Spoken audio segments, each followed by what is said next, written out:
श्री गुरुदेव भगवान की जय।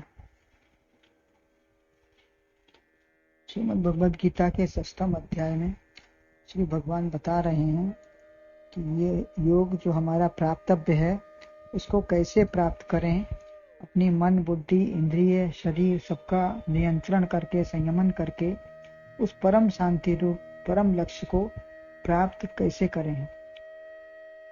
तो अभी 16-17 दो श्लोकों में खान पान, निद्रा, विहार संयमित करने को कहा, तभी यह योग संभव है। तो जो दुखों का नाशक है, ऐसे योगी का क्या लक्षण है वो 18वें श्लोक में बता रहे हैं।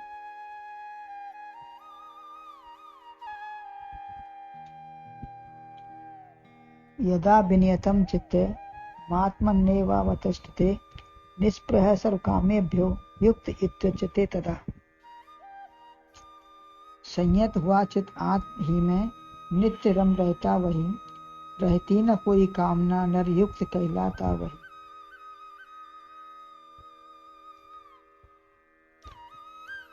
विनियतं चित्तम यदा आत्मनि एव अवतिष्ठते तदा सर्व कामेभ्यः निष्प्रह युक्त इति उच्यते। अर्थात जिस काल में समस्त कामनाओं से निष्प्रह और सब प्रकार से बस में चित्त वाला आत्मा में ही युक्त हो जाता है, तभी वह युक्त कहलाता है। सब तरफ से निष्प्रह हो जाए, निष्काम हो जाए। तो प्रत्येक व्यक्ति भौतिकता से जुड़कर प्रभु से वियोगी हुआ है। कहा है, रामायण में भी कहा है कि भूमि परत भा ढाबर पानी, जिम जीवे माया लपटानी। तो आत्म स्वरूप को भूलकर मेरी तेरी में पड़ गया, संसार से संयोग हो गया, अतः उलटना पड़ेगा। जो करना चाहिए उसको भूल गए, आए थे हरिभजन को ओटन लगे कपास। तो जो गर्भवा वायदा किया था, या हम मानव शरीर हमको किस लिए मिला है, बड़े भाग्य पाए, ये बड़े भाग मानुष्यन पावा। तो ये इसलिए पाया है कि हमको भगवान की प्राप्ति, भगवान से जुड़ना, युक्त होना है, लेकिन हमको संसार में आते ही माया में लपट जाते हैं। तो इसको हमें उलटना पड़ेगा। यदि संसार से योग ना होता तो आत्मा से योग करना है ऐसा ना कहना पड़ता उसको, क्योंकि वो योग तो है ही है, उसको कहने की जरूरत नहीं है, ना समझना है। यह प्रयत्न से ही होगा। जन्म जन्मांतर के स्वभाव से ही संसारी बातें आ जाती हैं, अतः आत्म तत्व के लिए प्रयत्न का उपाय बताते हैं। जो जन्म जन्मांतरों के स्वभाव हैं, वासनाएं, हमको संस्कार हमको लेके आए हैं उनको, तो उनके कारण से हमको ये सब हमको स्वयं आ जाती हैं संसारिक वासनाएं, बातें। तो उसके लिए हटाने के लिए और आत्म तत्व के लिए जानने के लिए प्रयत्न का उपाय बताते हैं भगवान। सर्व कामेभ्य निष्प्रह, अनेक जो कामनाएं अनेक हमारे काम बसी हैं, शरीर स्वस्थ हो, धन पद प्रतिष्ठा हो, परिवार सुखी हो, सुंदर हो, इन सब कामनाओं की कीचड़ से मन दूषित हो जाता है। तो दूसरे अध्याय में भगवान ने कहा है, विहाय कामा ने सर्वान पुमांश्यति निष्प्रहा। तो हम सब कामनाओं को छोड़ना पड़ेगा। सकल कामनाहीन जे राम चरण अनुराग। तो जो सब कामनाओं को छोड़कर रामचरण में लीन हो गए हैं, उनको कुछ करने की जरूरत ही नहीं है, उनको स्वयं उसमें युक्त हैं। कामनाएं छोड़ो या लगाओ। यदि धन, पुरुषार्थ, पुत्र भाग्य में है तो मिलेगा ही। वस्तुतः जो होना है सो होगा, फिर मन को क्यों बिगाड़ें। यदि खाना, आहार, विहार, ये तो ऐसे ही बताते हैं ना, जैसे कि गेहूं बोया है तो हमको घास फूस को लगाने की जरूरत नहीं, घास फूस स्वयं उगाती है, वो तो हटानी पड़ती है हमको। तो ये संसार का जितना भी है, ये सब हमको अगर हमारे भाग्य में है तो मिलेगा ही। बस गेहूं बोना हमको काम है, घास फूस बोने की जरूरत नहीं है, वो स्वयं मिलेगा हमको।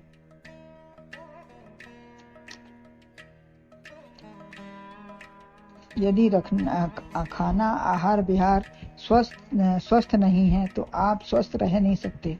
शरीर व स्वास्थ्य कुछ भी स्थायी नहीं है, अतः अपने स्वरूप में ही स्थित हो जाओ।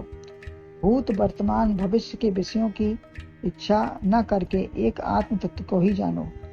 प्रयत्न तो करना है, परंतु कामनाएं न हो। आशा एक राम जी से दूजी आशा छोड़ दे, नाता एक राम जी से दूजा नाता तोड़ दे। तो कामनाओं के पुल न बांधो, जो कर्तव्य है वह करो, यही जीवन का सिद्धांत है। स्पृहा ना हो कामनाओं में। दूसरा है चित्तम विनियतम नियतम। जैसे नियत कोई बात होने पर उथल पुथल समाप्त हो जाती है। उदाहरण स्वरूप जैसे कन्या को वर निश्चित हो गया। विनियतम आत्म संयमन, बस में तो बस में चित्त हो जाए। ऐसे ही तो चित्त चेतन, तो वो अगर कन्या को उसको वर निश्चित हो गया तो उसका मन इधर उधर नहीं जाएगा। उसको एक निश्चित हो गया कि मुझे वहीं जाना है, वहीं रहना है।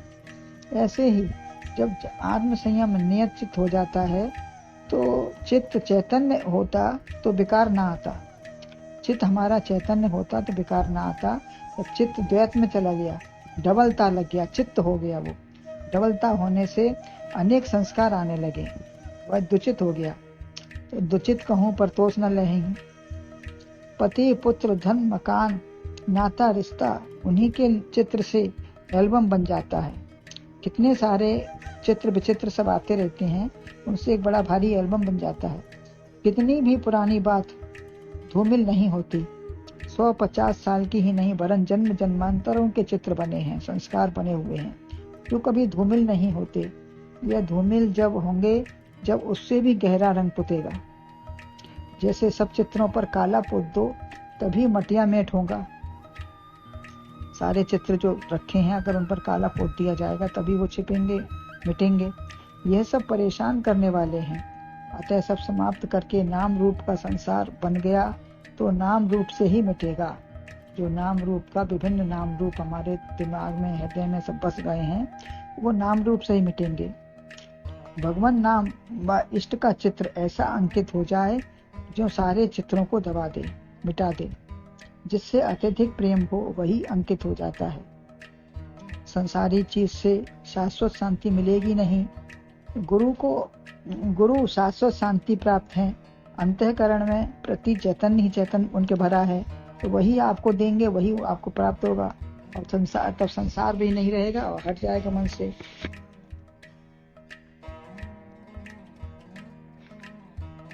गुरु युक्त हैं, गुरु प्रदत्त वही नाम रूप का चिंतन हुआ तो सारे शरीरों के चित्र समाप्त हो गए। जो अभी तक हमारे दिमाग में चित्त में भरे हुए थे, जिससे चित्त हमारा चित्त हो गया था, वो सब समाप्त हो जाएंगे। अतः गुरु का ही ध्यान रहा, फिर आत्म तत्व का किया। जब वृत्तियां अपनी मनोवृत्ति को देखती रहीं तो वृत्ति एकाग्र हो गई। जब वृत्ति अपनी मनोवृत्ति में डट गई तो इधर उधर नहीं गई, तो वो एकाग्र हो गई। एकाग्रता में ही प्राप्ति होगी। श्रवण मनन निधिध्यासन से एकाग्र हुआ मन, तो अब कुछ शेष अब अहम में आ गया और एक चैतन्यता ही शेष रही। विभिन्नता समाप्त हो गई।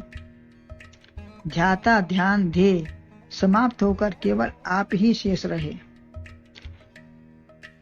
ध्याता ध्यान और ध्येय जिसका ध्यान कर रहे हैं वो सब एक हो गया। द्वैत समाप्त हो गए।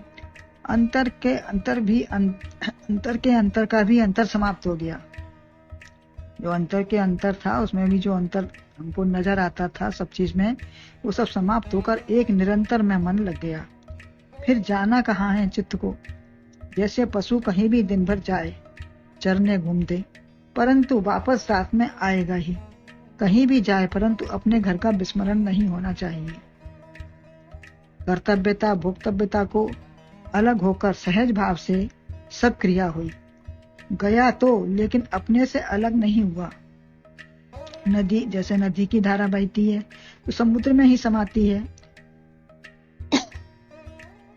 फिर किरणों द्वारा सोख कर वही धारा बनकर समुद्र में ही समा जाती है।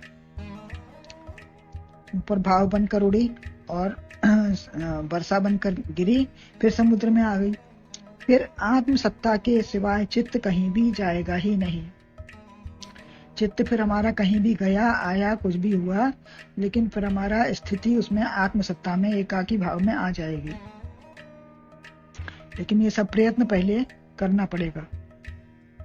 गुरु के शरणागत में सत्संग में जाकर हमको ये सब प्रयत्न करने पड़ेंगे। लगा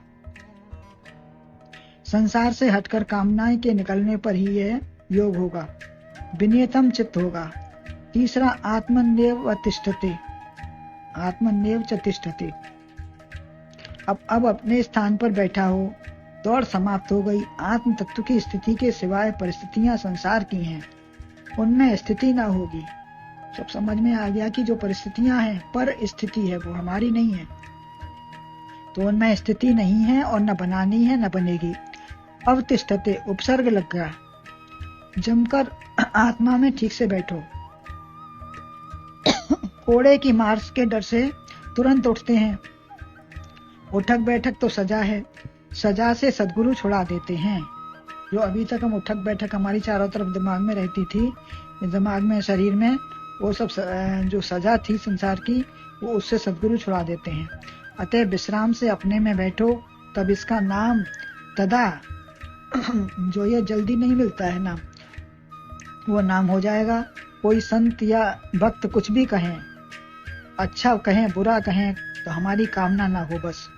योगी या भोगी कहें, कोई जब अपनी स्थिति बना ली तो किसी के कहने से हम विचलित नहीं होंगे, अपनी स्थिति में ही रहेंगे। कोई कुछ कहे तो कहता रहे, ये संसार है, वो तो कहेगा ही। तब नाम होगा युक्तः, तब हमारा नाम युक्त हो जाएगा। ये हमारा मन खुद इसकी गवाही देगा कि हम किस स्थिति में हैं, क्या हैं हम। जो स्वयं ही हो, जो वास्तव में है। सब बुद्धिमान मनुष्येषु ऐसा कह चुके हैं। भगवान को भी योगी ही प्रिय है। जैसे आप चाहते हो कि मेरा बच्चा मेरे पास ही रहे, तो परमात्मा भी अपने ही स्वरूप को कैसे अलग चाहेगा। हम परमात्मा का ही स्वरूप हैं, तो परमात्मा भी नहीं चाहेगा कि मेरा स्वरूप मुझसे अलग हो, मुझ में ही मिले। आप भी चाहते हो कि मेरी चैतन्यता, स्वरूपता, सत्यता नष्ट ना हो। जो हमारा स्वरूप है सत चैतन आनंद, तो वो हमारा नष्ट ना हो। हम भी यही चाहते हैं, सब अच्छाई में रहना चाहते हैं, उसी रहना चाहते हैं, आनंद में चाहते हैं, तो उसी प्राप्तव्य की प्राप्ति हो जाएगी। तो सत्संग से हमारी ये कभी अनिच्छा नहीं होनी चाहिए। हमको अपनी स्थिति में स्थित होना चाहिए, जो सत्संग में ही मिलेगा। तत्व चिंतन सत्संग श्रवण हमेशा हो।